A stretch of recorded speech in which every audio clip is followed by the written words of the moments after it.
নমস্কার বন্ধুরা, শান্তি রান্নাঘরে সবাইকে স্বাগত। আজকে আবারও চলে এসেছি আরেকটি সুস্বাদু রেসিপির সঙ্গে। চারিদিকে যখন গরমের সবার হাঁসফাঁস অবস্থা, তখন চাই শরীর ঠান্ডা করার মতন এমন কিছু খাবার যা খেলে শরীর ঠান্ডাও থাকবে, পেটও থাকবে অনেকক্ষণ ভর্তি, আর খেতেও ভালো লাগবে। তাই আজ চলে এসেছি হিমাচল প্রদেশের একটি খাবার নিয়ে, যার নাম রেডু। এই রেডু রেসিপিটি দই দিয়ে বানানো হয় আর খেতে কিন্তু খুবই ভালো হয়। ভাতের সঙ্গে এটি অপূর্ব খেতে লাগে, আর এই গরমে এটি একটি অনবদ্য খাবার। চলুন তাহলে দেখে নিই এটা কিভাবে বানাচ্ছি। সবার প্রথমে এখানে কয়েক ক রসুন এবং 3টে লঙ্কা নিয়েছি, কাঁচা লঙ্কা। রসুনটাকে একদম ছোট ছোট টুকরো করে কেটে নেব। আর এখানে পেঁয়াজও লাগবে, আমি একটা গোটা পেঁয়াজ আগে থেকেই কুচি করে রেখেছি। এখন আমি রসুনটাকে খুব ভালো করে কুচি করে নিচ্ছি। আর রসুনের পরিমাপটা আপনারা একটু কমই দেবেন, কারণ যেহেতু প্রচণ্ড গরম পড়েছে তাই আমি অল্প পরিমাণেই রসুন দিয়ে বানাচ্ছি। 3 কাপ দইয়ের জন্য যে পরিমাণ মশলা লাগবে সেই পরিমাণ মশলা দিয়েই কিন্তু আমি বানিয়ে নিচ্ছি। আপনারা যদি বেশি বানান সেক্ষেত্রে মশলাগুলো একটু করে বাড়িয়ে নিতে পারেন। এখানে খুব বেশি মশলা লাগে না, যেমন এখানে 4-5টি মশলা দিয়েই কিন্তু খুব সহজে বানানো যায়। সিম্পল কিছু মশলা যেগুলো আপনারা ঘরে কিন্তু অনায়াসে পেয়ে যাবেন। এখন আমি লঙ্কাটাকেও টুকরো টুকরো করে কেটে নিচ্ছি। ঝালের পরিমাপটা আপনারা কম বেশি করে নিতে পারেন নিজেদের ইচ্ছে মতো। আগে থেকেই বলেছি পেঁয়াজ আমি কেটে রেখেছি, সঙ্গে নিয়ে নিচ্ছি একটা কারি পাতা। এই কারি পাতা থেকে কিছু কারি লিভস নিয়ে নিচ্ছি। এখানে বেশি পরিমাণেও দিতে পারেন, তবে আমি খুব বেশি একটা পছন্দ করি না কারি লিভস, সেই জন্য অল্প পরিমাণেই দিলাম। তবে এই রান্নাতে কারি লিভস কিন্তু অবশ্যই দিতে হবে। এখন কারি লিভসগুলো রেখে দিলাম এবং সমস্ত মশলাগুলোও কেটে নিয়েছি। যেগুলো কাটার প্রয়োজন সেগুলো সমস্ত কেটে নিয়ে এবার আমি দই নিয়ে নিচ্ছি। এখানে 3 কাপ দইয়ে অল্প পরিমাণে জল দিয়ে, ধরুন হাফ কাপ মতো জল দিয়ে এটাকে ভালো করে ফেটিয়ে নিচ্ছি। এবার এই দইটিকে সাইডে রেখে দেবো। এবার একটি কড়াই বসিয়ে দেবো রান্নাটি করার জন্য। এই রান্নাটি করার জন্য সরষা তেলেই রান্নাটা করতে হবে, তাহলে কিন্তু টেস্ট খুবই ভালো হবে। আর এটি যেহেতু সরষের তেলেই রান্না হয় সেই জন্য আমি এখানে সরষের তেল নিয়েছি। এখন অল্প পরিমাণে সরষের তেল সঙ্গে 3টে শুকনো লঙ্কা ফোড়ন হিসাবে দিলাম। এর মধ্যে দিয়ে দেব অল্প পরিমাণে জিরে, অর্থাৎ হাফ টিস্পুন পরিমাণে জিরে, গোটা জিরে দিতে হবে। এখানে জিরেটা দেওয়ার পরে লঙ্কা এবং জিরেটাকে খুব ভালো করে একটু ভেজে নিতে হবে। এরপর জিরেটা ভাজা হয়ে গেলে এর মধ্যে দিয়ে দিচ্ছি কাঁচা লঙ্কা, কারি পাতা, আর সঙ্গে দিয়ে দেব রসুন কুচি এবং সঙ্গে পেঁয়াজ কুচি। সমস্তটাই এক এক করে দেব। সবার প্রথমে কাঁচা লঙ্কা, কারি পাতা, তারপরে রসুন দিলাম। এরপরে হালকা করে ভেজে নিয়ে এর মধ্যে দিয়ে দিচ্ছি পেঁয়াজ কুচি। এখানে একটা বড় সাইজের পেঁয়াজ আমি নিয়েছি 3 কাপ দইয়ের জন্য। আপনারা চাইলে আরও একটু দিতে পারেন, অর্থাৎ আর একটা ছোটো পেঁয়াজও কিন্তু দিতে পারেন। যেহেতু খুব গরম পড়েছে সেই জন্য আমি অল্প পরিমাণেই পেঁয়াজটা দিলাম।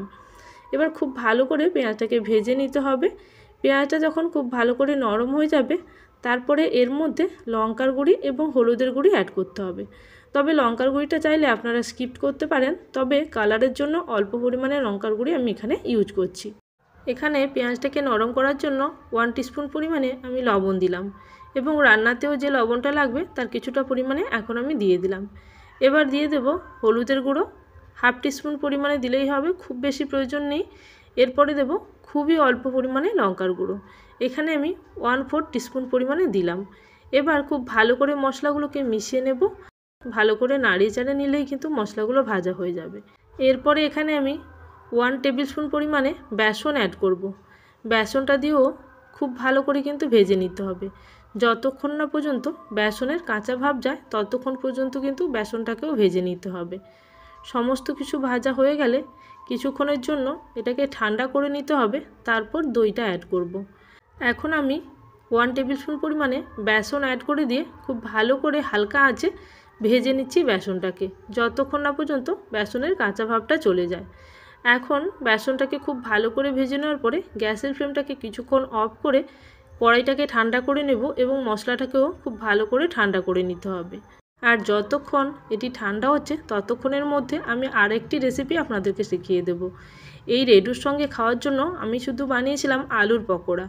শুধুমাত্র আলু এবং কয়েকটি মশলা দিয়ে এই পকোড়াটি বানানো যায়। যেহেতু আমরা বাঙালি সেই জন্য আমাদের একটি পদে কিন্তু চলে না, তাই এখানে আমি রেডুর সঙ্গে খাওয়ার জন্য আলুর পকোড়া বানিয়ে নিচ্ছি। আপনারা চাইলে ডিমের ভাজাও করে নিতে পারেন, সেটাও কিন্তু এই রেডুর সঙ্গে খেতে ভালো লাগে।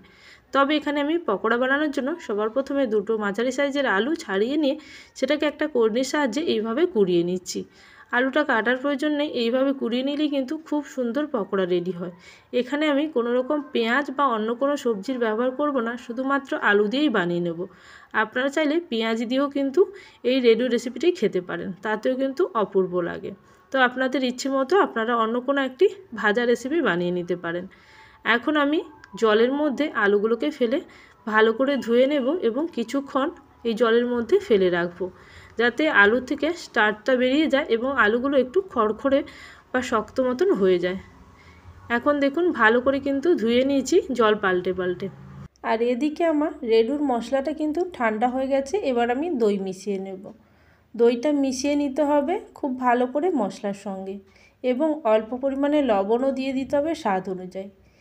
ভালো করে মিশিয়ে নিয়ে তারপরে গ্যাসটি অন করব। এখন কিন্তু আমি গ্যাসের ফ্লেম অন করছি না, আপনারা চাইলে গ্যাস নাও অন করতে পারেন, তবে আমি 2 থেকে 3 সেকেন্ডের জন্য স্লো ফ্লেমে এটাকে ফুটিয়ে নেব। হাই ফ্লেমে একেবারেই ফোটানো যাবে না, তাহলে কিন্তু দই কেটে যাবে। এরপরে দিয়ে দিচ্ছি স্বাদ অনুযায়ী লবণ। লবণটা আমি আগেই দিয়েছিলাম, সেই জন্য এখানে অল্প পরিমাণে লবণ দিলাম। আপনারা চাইলে অল্প চিনিও দিতে পারেন, তবে অরিজিনাল রেসিপিতে কোনো রকম চিনির ব্যবহার হয় না। আর এখন কিন্তু রেডুটা সম্পূর্ণ রেডি। এখন একটি বড় ধরনের পাত্রের মধ্যে রেডুটাকে সার্ভ করে নিচ্ছি এবং ওপর থেকে বেশ কিছুটা পরিমাণে ধনেপাতা দিয়ে দেবো। এই রান্নাতে অবশ্যই কিন্তু ধনেপাতা ইউজ করতে হবে, তাহলেই কিন্তু প্রপার টেস্টটা আসবে।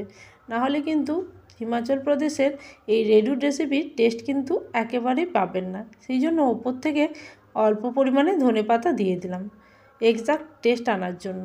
এখন আমি এটাকে সাইডে রেখে দেবো এবং এখানে আমি আলুর পকোড়া বানিয়ে নেব। এই রেডুর সঙ্গে খাওয়ার জন্য যে আলুর পকোড়া বানাবো সেটা এখন দেখে নেব। আলুর পকোড়া বানানোর জন্য আলুগুলোকে ভালো করে জল থেকে জল নিগড়ে তুলে নিয়েছি একটা পাত্রের মধ্যে। খুব ভালো করে জল নিগড়ে কিন্তু একটি পাত্রের মধ্যে তুলে নিতে হবে। আমি আবারও জল ঝরিয়ে নিচ্ছি আলুগুলো থেকে, যাতে একটুও জল না থাকে এই আলুগুলোর মধ্যে। খুব ভালো করে জল ঝরিয়ে নিচ্ছি, দেখুন আবারও কিন্তু এতটা জল বেরিয়েছে। এরপরে আমি কিছু মশলা মিশিয়ে নেব।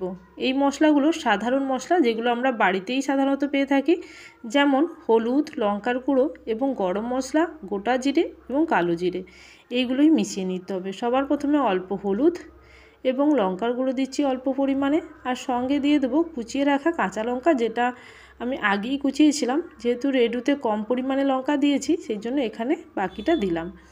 এখন আমি খুব ভালো করে এই মশলাগুলো দিয়ে মাখিয়ে নেব।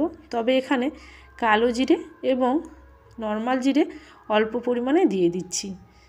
দেখুন এখানে খুবই অল্প অল্প করে সমস্ত দিচ্ছি, কারণ এখানে আলুর পরিমাণ অনেকটাই কম পরিমাণে আছে। এখন দিয়ে দিচ্ছি স্বাদ অনুযায়ী লবণ। এবার সমস্ত মশলাগুলোকে খুব ভালো করে হাত দিয়ে মাখিয়ে নিতে হবে। মাখিয়ে নেওয়ার পরে দেখবেন আলু থেকে জল ছাড়তে শুরু করেছে। এরপরে পরিমাণ মতন বেসন দিয়ে এই পকোড়াটা ভেজে নিতে হবে। এখন আমি প্রায় 5 টেবিল স্পুন মতন এখানে বেসন অ্যাড করছি। আপনারা আলুর পরিমাপ এবং বেসন যেভাবে খেতে চাইবেন আলুর সঙ্গে, সেইভাবে মিশিয়ে নিতে পারেন। তবে এই পরিমাণে মেশালে আলুটা বেশ ঝুরঝুরে হয়, খুব বেশি বেসন লাগে না, আর খেতেও কিন্তু খুবই ভালো হয়। এখন এইভাবে ভালো করে হাত দিয়ে চেপে চেপে মেখে নিচ্ছি আলুটাকে। ভালো করে মেখে নিয়ে সঙ্গে সঙ্গেই কিন্তু ভেজে নিতে হবে আলুগুলোকে। এই আলুগুলো মাখিয়ে যদি বেশিক্ষণ রেখে দেন, তাহলে কিন্তু জল ছাড়তে শুরু করবে। সেক্ষেত্রে কিন্তু জল ছাড়লে ভাজতে কিন্তু অসুবিধা হবে এবং খুব ভালো কিন্তু পকোড়াগুলো হবে না। যেহেতু আমি পকোড়া রান্না দেখাচ্ছি, সেই জন্য কিন্তু ডিটেলসে আপনাদেরকে বলে দিচ্ছি। যারা জানেন না তাদের জন্যই কিন্তু স্পেশালি আমি বলে দিচ্ছি। এখন আমি তেল গরম করে নিয়েছি এবং অল্প অল্প করে এইভাবে পকোড়াগুলোকে দিয়ে ভেজে নিচ্ছি। সমস্ত পকোড়াগুলো একবারে ভাজা হবে না, সেই জন্য আমি যেহেতু ছোটো পাত্র নিয়েছি, 4টে করে পকোড়া দিয়ে এইভাবে ভেজে নেব। এই আলুর পকোড়া আপনারা গেস্ট এলেও পরিবেশন করতে পারেন। এছাড়াও কিন্তু পান্তা ভাতের সঙ্গে এই গরমে এই আলুর পকোড়া কিন্তু খেতে দারুণ লাগে।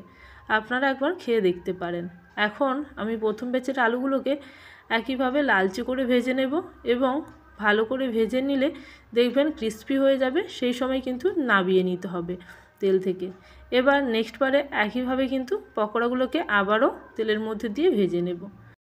তাহলে বন্ধুরা, রেসিপিটি ভালো লেগে থাকলে অবশ্যই কমেন্ট সেকশানে জানাবেন। আর যারা এখনও পর্যন্ত চ্যানেলটিকে সাবস্ক্রাইব করেননি অবশ্যই চ্যানেলটিকে সাবস্ক্রাইব করে নিয়ে পাশে থাকা বেল নোটিফিকেশানে ক্লিক করে রাখবেন, যাতে আমার চ্যানেলে কোনো নতুন রেসিপি আসার সঙ্গে সঙ্গে আপনাদের কাছে সবার আগে নোটিফিকেশান পৌঁছে যায়। এবার এই পকোড়ার সঙ্গে রেডুটাকে সার্ভ করব। সার্ভ করার কিন্তু একটি পদ্ধতি আছে এই রেডুটাকে যদি এইভাবে সার্ভ করেন তাহলে কিন্তু দেখতে এবং খেতে দুটোই কিন্তু খুবই ভালো হবে। এখন একটি এরকম গভীর ধরনের প্লেট নিয়েছি, তার মধ্যে বাটি দিয়ে চাপ দিয়ে যেরকম আমরা বাটি ভাত বানাই সেইভাবে ভাতটাকে দিয়ে তার ওপর থেকে রেডুটাকে এইভাবে সাইড থেকেও দিয়ে দিলাম এবং ওপর থেকেও দিয়ে দিলাম, আর ওপর থেকে এইভাবে একটা শুকনো লঙ্কা দিয়ে সাজিয়ে দিলাম। আর এই রেডু রেসিপিটি সাধারণত পেঁয়াজের সঙ্গেই খায়, সেই জন্য অল্প পরিমাণে পেঁয়াজ এবং দুটো পকোড়া দিয়ে এটিকে সার্ভ করলাম। তাহলে আজকের জন্য এই পর্যন্ত, আবারও চলে আসবো নতুন কোনো রেসিপির সঙ্গে। ততক্ষণের জন্য সবাই ভালো থাকবেন, সুস্থ থাকবেন। Thank you for watching my video.